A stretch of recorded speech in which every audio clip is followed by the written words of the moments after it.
Hello, students. So I am ready to move on to our demo process, and you may hear some birds chirping in the background. I decided to actually paint nature outside in nature, which is really quite lovely. I would suggest this as you do your project. Now, as I mentioned in the slideshow, I would suggest that you do some thinking and sketching before you start your process. So what you'll see here is some ideas that I started to develop in my sketchbook. I was thinking about memorable moments in nature, and a lot of them have to do with moments I've been with my family, traveling, or camping. So I tried to think of some different types of landscapes to explore. So the first one is from a moment that we had in Kew Gardens in England. And I was thinking about the water features, and there were actually some swans in here. It was very beautiful. This one was from a moment in California, being on the beach. I know a lot of you have had probably similarly beautiful moments on the beach and kind of a tree that had been shaped by the wind. This one down here is from traveling to the Southwest. My family and I have done a lot of road trips and camping. And so I was thinking about just the many hours driving through these kind of deserty landscapes.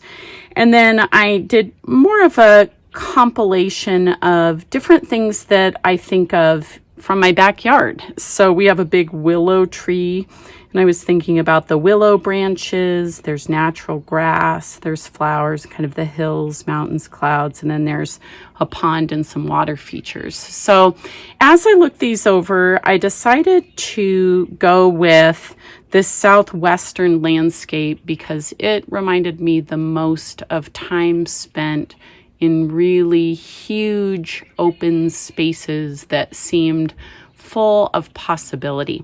So after you've got kind of an idea in place, you don't have to go exactly with the idea that you sketched. In fact, as I looked at this, I decided that the foreground or the front area didn't feel interesting enough.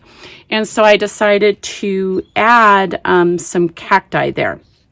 So I'll show you kind of a revised sketch. So once you've decided on your idea, you're going to go ahead and get paper. You could also use some upcycled cardboard that you had painted with white acrylic paint or spray paint to kind of give yourself a white area if you would like, or you could work directly on the cardboard as well.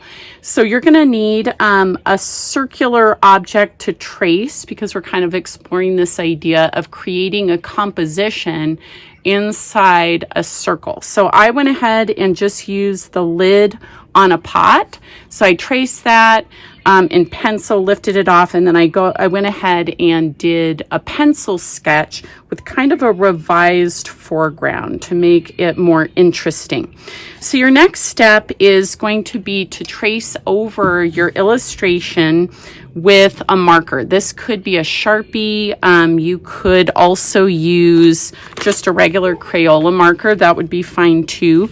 If, like me, you're hoping to paint, though, you should make sure that whatever marker you use is permanent. So most Sharpies are, and I think this one is as well. Yes, waterproof India ink. So I'm going to go over my design.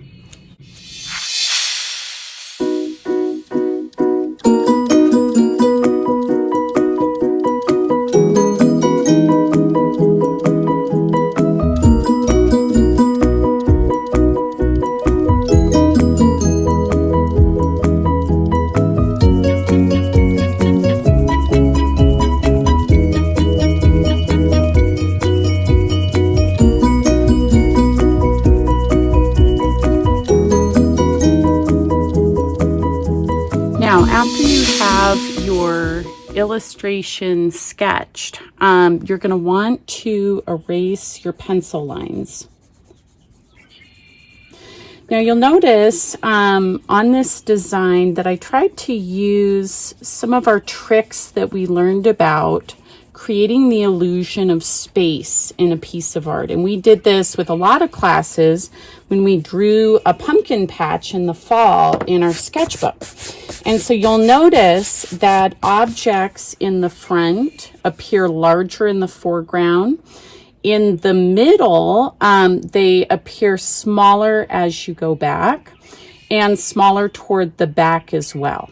You'll also notice that I tried to use another couple examples of what we learned with overlapping. So overlapping shapes on top of each other also gives the illusion of space. Now, once you have your illustration done, now you can finish it off a lot of different ways. If you wanted to, you could leave it just a pen and ink drawing, and you could go and add even more value using little lines and squiggles to make it look more 3D.